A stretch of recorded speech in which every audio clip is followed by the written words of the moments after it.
Well, howdy, howdy, howdy. Nearly Senior Citizen here. Greetings, boys and girls, and welcome to this. I wanted to show that all my hamsters are still okay, so I was cruel. And I woke up right out of her nest this little rodent. This is Saber. She has been a long time since I have had her on camera, but she is a little cutie. Just an absolute sweetheart. I love her a ton. She's getting older, of course, you know. But she and Dr. Snurf are still really, really good, kind, pure animals. I mean, you know, they're as good can be. I call them good because they're hamsters. But she is a sweetheart, and I just wanted to show her off still. You know, because she is fine and good. But I'm going to put her back in her cage now. Her cage, her home. There you go, little one. Back inside. There you go. Thank you, and I'm sorry. So, there we go. Thumbs up. She was on the far side of her home, of course, so I had to be cruel and awful. I had to go over and I woke her up and dug her out of her nest. So I feel bad about that, but I wanted to show her off. So now I have to swap her cage over against the wall, bring Dr. Snurf over so that I can show him off next to show you that he's still doing well. Figmo is still with me. Last night, because I hadn't seen him for a while, I moved the cages apart, bins, homes apart so I could get to his down at the bottom. He had his mound of bedding.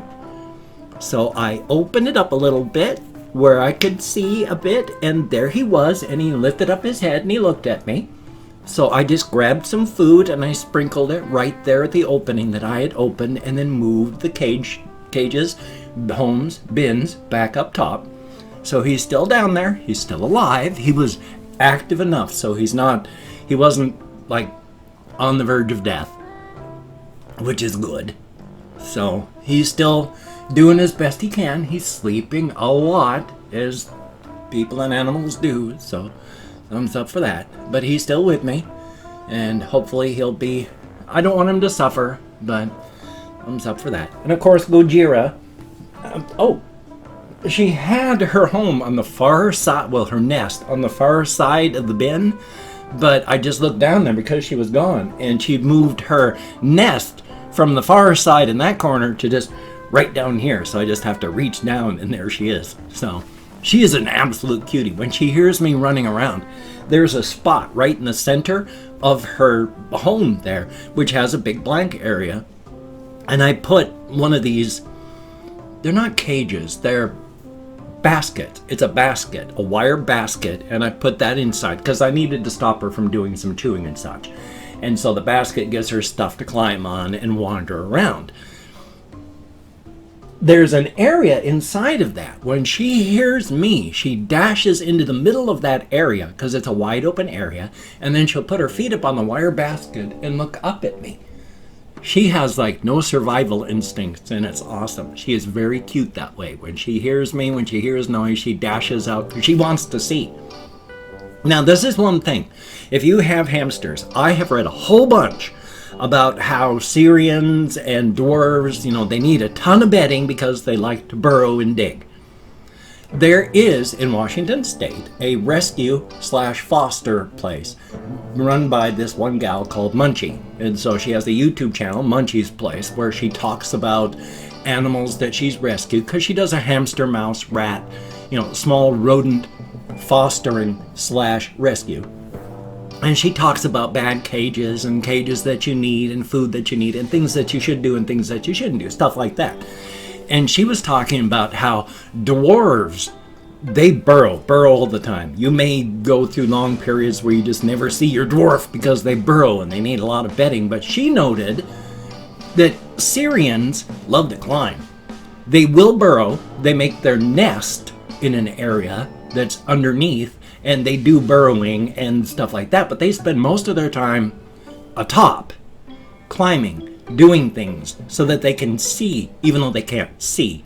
Because they can see, it's just that their vision is very bad. Primarily they see the world through their noses and mouths. They can see light and dark, shadow, shape, but no real detail. They're largely blind that way.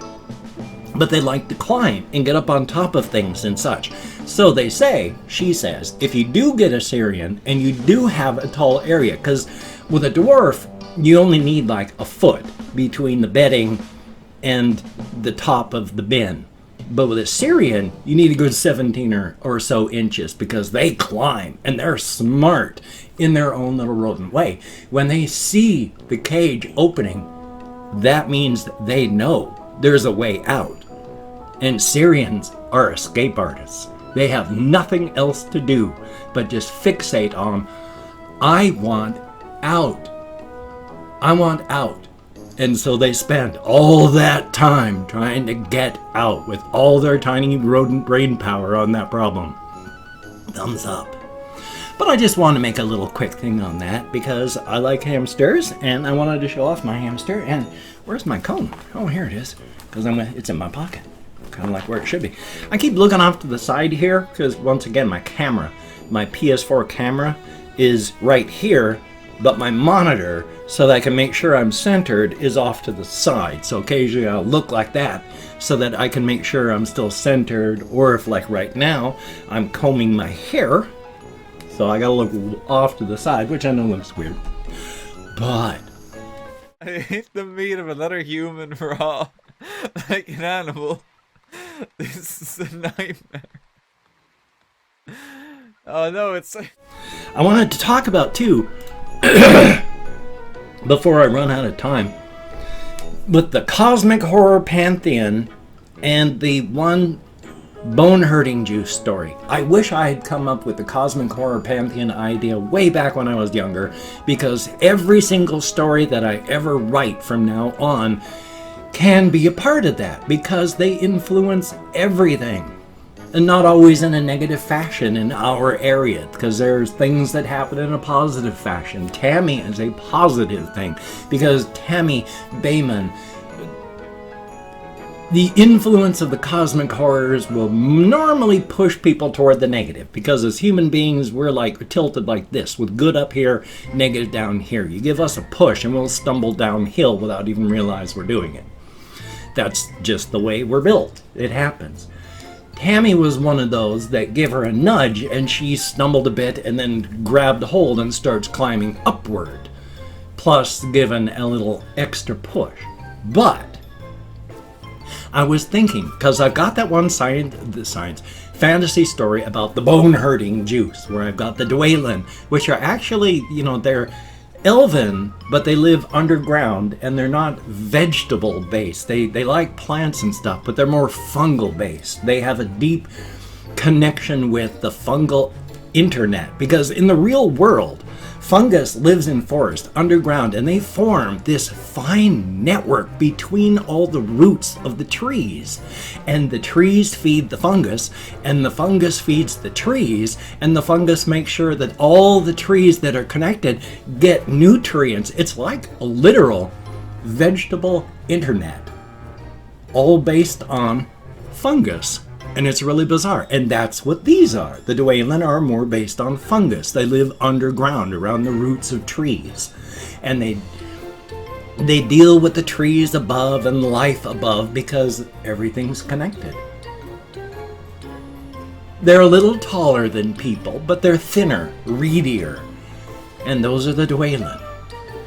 Elvish, except of course they live underground. And then of course there are the Elvandri. The dwarven type, except they, like us, need sun. And so they're miners, they're blacksmiths, they tend to like that sort of stuff. They're short, stocky, standard, we're dwarves, except they're not dwarves. One of them is a Vandrin, Vandari, Vandarin. Two of them are Elvandrin. So the Elvandri and Elvandrin, they're surface dwellers. They're just miners and blacksmiths and such like that. That's what they tend to like. Then, of course, I had mentioned how in the one story, the bone-hurting juice, there's this one undead woman, fleshless. She's just a skeleton. She's from the Calendras. Now, the background for this particular place is there is Asa Tarasi, one of the cosmic horrors, had focused attention on one of the universes in the Ungare. Because of the heat and the pressure that radiates out from that interest, that bled into the Ungaden, where we live, the cold and dark. Our universes out here can't handle that sort of pressure. Our universes bend and twist and sort of melt under the heat and pressure.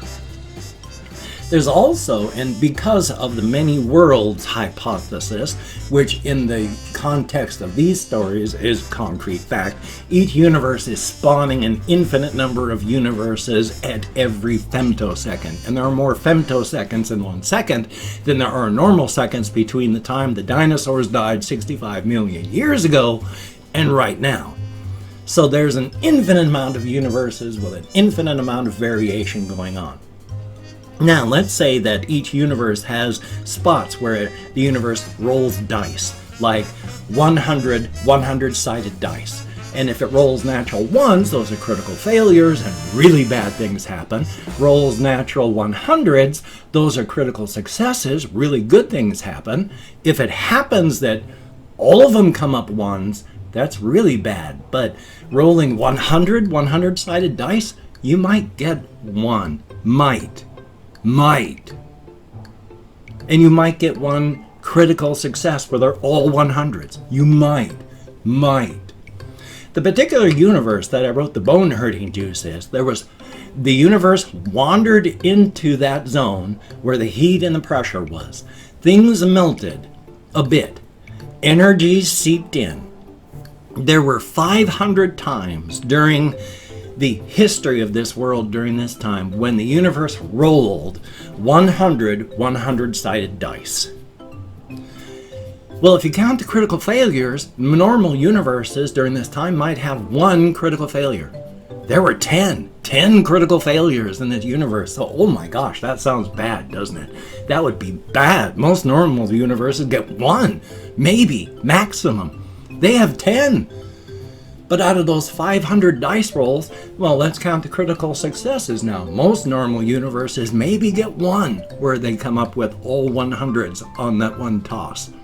Well, out of 500, this particular universe had 450 times when the universe rolled 100-sided dice, and every single one of them came up 100.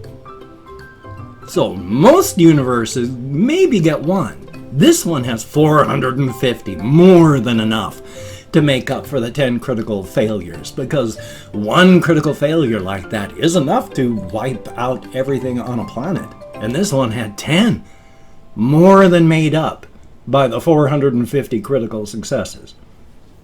There are also that remaining 40 die rolls. Averaged amount, they were all rolls of 50 and above. So you average them out to come up with, oh, this was like really close to 1 or really close to 100. Well, these were average rolls, but always in the 50 plus area.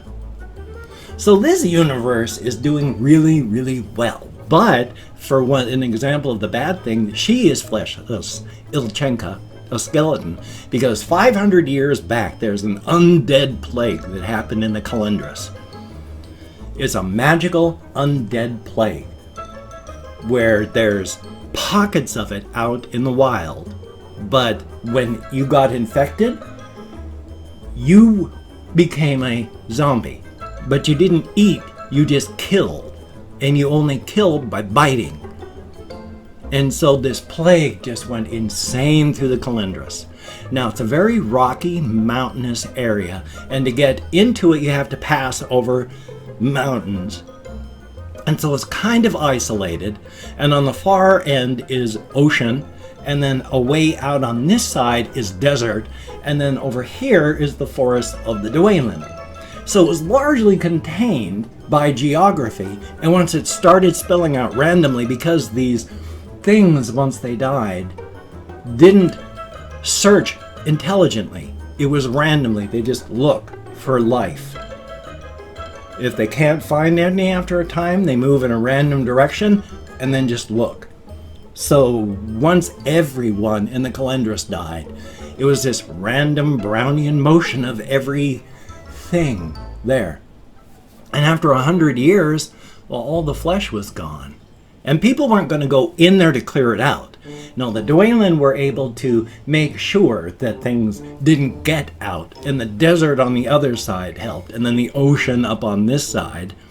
The Dwaylen have life trees where normally the wood does wonderful things, but this time any sort of nick on an undead thing and boom, the magical plague is gone, they're dead. But after 100 years, 1% of them every year starts waking up.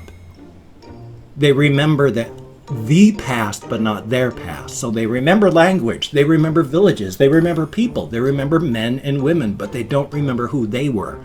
And so these individuals, just skeletons, realizing what's going on, have been rebuilding their own society, gathering up the loose wild ones out there and just keeping them quarantined as they wake up, bringing them out and then orienting them into new society.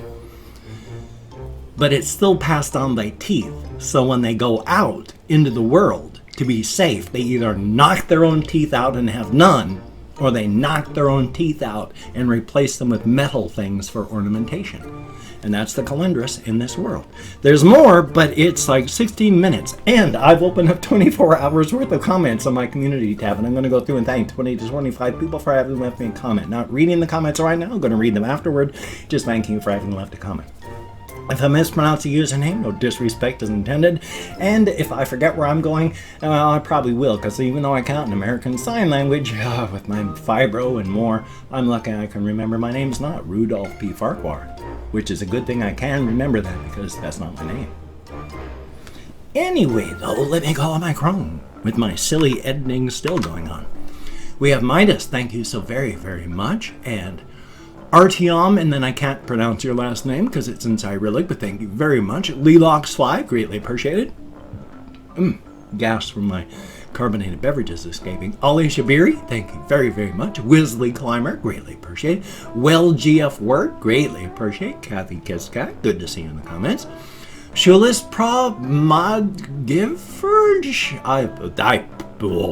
I didn't pronounce that anywhere nearly correct. Thank you very, very much. New Age Justice, greatly appreciated. And Zombie Wolf, thumbs up and thank you. Protector Drone, greatly appreciated. Fon154, thank you so much. Panama Ricks, thank you very much. Adrian Bryan, good to see you. William Bevins, thumbs up. Michael S, greatly appreciated. And Tyler, thumbs up and thank you. Colin Reisenauer, greatly appreciated. Conspo Lopez, good to see you in the comments. Cantraceptor, thumbs up and thank you. Charlie Baker, greatly appreciated. Dolphin, thumbs up and thank you. Then we have Liking the Covers 4963, thank you very, very much. And Nico Sholi, thumbs up and thank you. And last but not least, Gamer29, thumbs up and thank you, each and every one of you. I actually had more than 25 people leaving me comments today. Thank you very, very much, each and every one of you. You get me out of my head, over to this camera, into the world, dealing with real people, and it is appreciated to know, and definitely a thumbs up. If you could check out my various links, I have Twitter, Facebook, GoFundMe, Patreon.com. If you could donate to my GoFundMe campaign or become a Patreon.com patron like one of these beautiful and awesome people, that would be beautiful and awesome.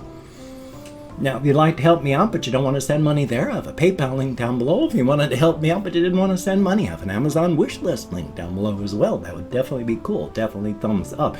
Do not feel obligated. I do not feel entitled. And if you cannot donate or you simply do not donate, I take all good wishes and I deposit them in the bank of my heart where I draw interest. So thank you very much. If you could toss me a like, I do appreciate all the positive validation I get from my existence. Definitely a thumbs up. And of course, if you could subscribe to the channel and hit that bell, that would be very cool and greatly appreciated. Definitely a thumbs up. Very, very cool indeed. Well, I have this video here that hopefully you're watching, and if you're not watching it, but you actually are watching it, then you're either dead or something horrible has happened, so you might want to get that checked out. If you can. I mean, if you're dead, that's... And, of course, I have another video I need to edit and render, hopefully something to record, edit, and render, and I want to do another Reddit reading reaction, but with YouTube the way it is, when it gets demonetized, it may be weeks before it gets re-monetized, so thumbs up. So you take care. Have a great day today. I will see you on the flip side, my friend, and that is a very good thing. Gosh, I got plenty more I want to talk about, but I just don't have time if I want to keep this limited to 20 minutes. Life is life.